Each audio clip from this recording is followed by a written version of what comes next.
మాజీ ప్రధాని భారతరత్న స్వర్గీయ అటల్ బిహారీ వాజ్పేయి శత జయంతి ఉత్సవాలలో భాగంగా ఆలేరు మండల బీజేపీ పార్టీ నాయకులు ఆయన చిత్రపటానికి పూలమాల వేసి ఘన నివాళులు అర్పించారు.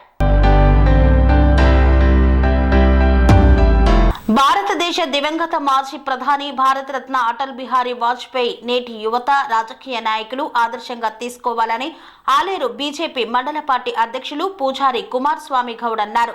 మాజీ ప్రధానమంత్రి అటల్ బిహారీ వాజ్పేయి శత జయంతి ఉత్సవాల్లో భాగంగా ఆలేరు మండలంలోని షారాజపేట గ్రామంలో ఆయన చిత్రపటానికి పూలమాలలు వేసి ఘనంగా నివాళులు అర్పించారు. అనంతరం ఆయన మాట్లాడుతూ ఒక సామాన్య పౌరుని నుండి దేశ ప్రధానిగా ఎదిగి ప్రతి ఒక్కరికి ఆదర్శంగా నిలిచారు.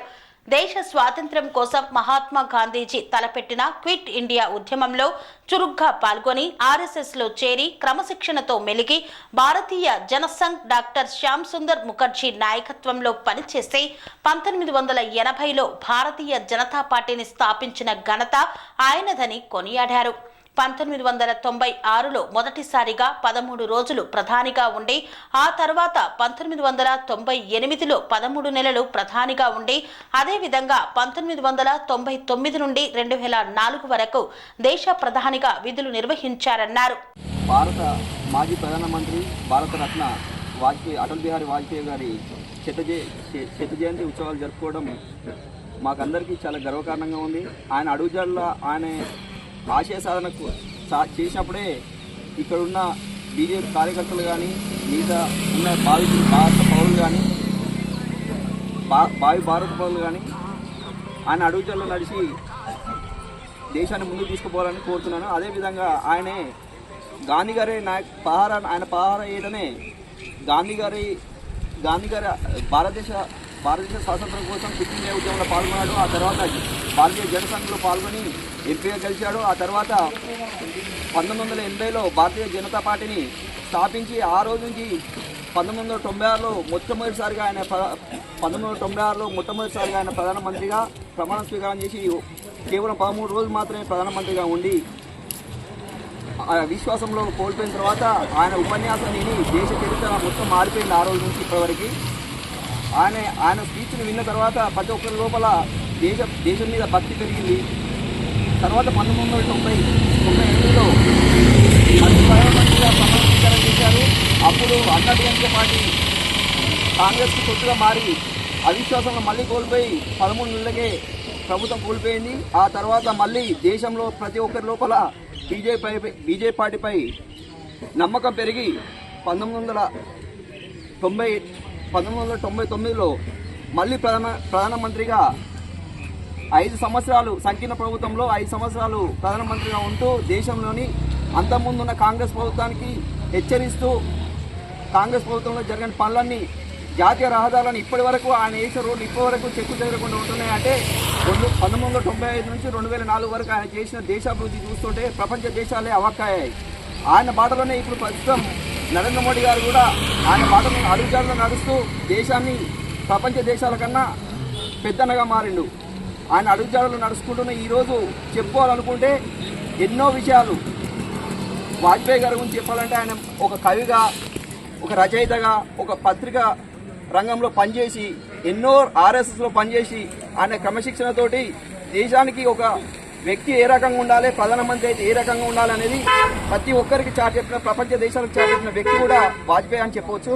ఆయన అడుగుజాడలో ఇప్పుడున్న యువత ఖచ్చితంగా నడవాలి, రాజకీయాలు కూడా పెను మార్పులు రావాలి, అవినీతిని నిర్మూలించాలి. ఒక్క డార్క్ మార్క్ లేకుండా ఆయన దేశానికి ఎంతో సేవ చేశాడు. ఆయన అడుగుజాడలో ప్రతి ఒక్కరు నడవాలని కోరుతున్నాను. ఈ అవకాశాన్ని ఇచ్చిన ప్రతి ఒక్కరికి నా హృదయపూర్వక ధన్యవాదాలు. అటల్ బిహారీ వాజ్పేయి గారి శత జయంతి ఉత్సవాలు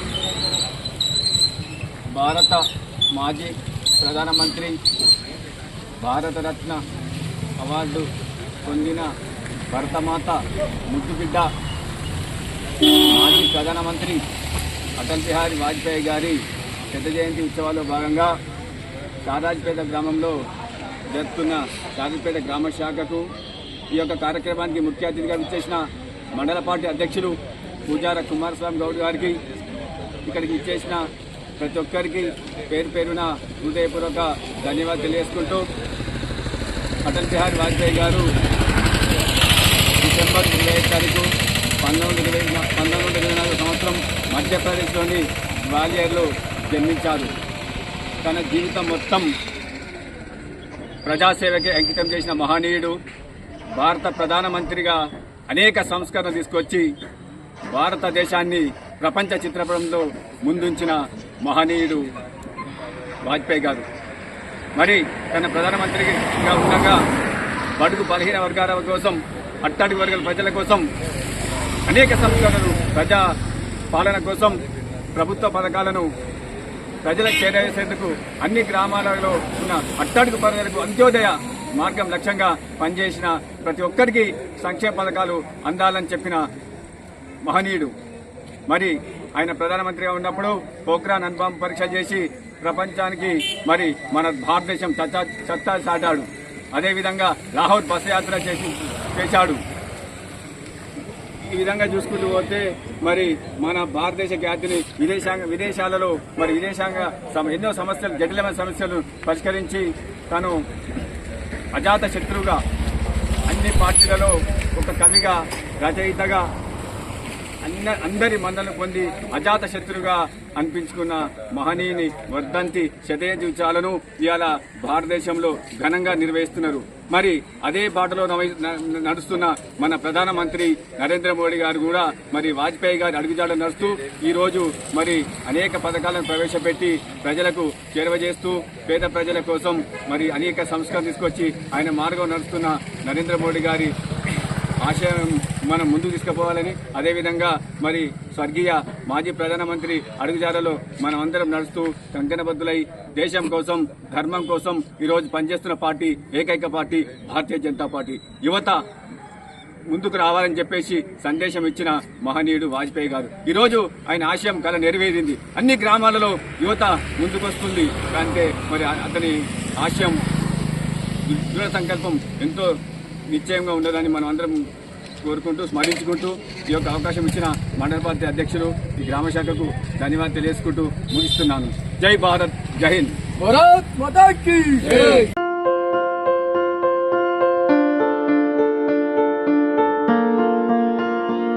సంస్కృతి, సంప్రదాయం, ప్రేమ, ఆప్యాయత, రాజసం ఉట్టిపడే వేడుకలకు అనువైన ప్రదేశం MLN convention hall.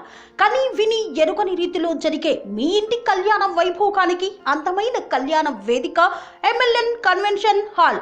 MLN convention hall ప్రత్యేకతలు: సువిశాలమైన wedding halls, centralize AC banquet hall మరియు విశాలమైన డైనింగ్ హాల్, వధువరుల కోసం ప్రత్యేక ఏసీ మరియు నాన్ ఏసీ గదులు, నక్షత్రాల వెలుగులో పచ్చని పచ్చికపై పార్టీల కోసం అనువైన గార్డెన్.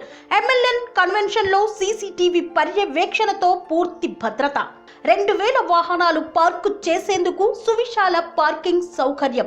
మీ ఇంట జరిగే అన్ని శుభకార్యాలకు, పెళ్లి, reception, engagement, birthdays, get together, corporate events, ఏ ఇతర శుభకార్యాలకైనా అందమైన వేదిక ఎంఎల్ఎన్ కన్వెన్షన్ హాల్. బుకింగ్ కోసం సంప్రదించండి 7550438888 మరియు 7550428888. మా అడ్రస్ చీర్యాల లక్ష్మీ నరసింహస్వామి దేవాలయం ప్రక్కన, near outer ring road, Keesara junction, Cheeryal గ్రామం, మేడ్చల్ జిల్లా.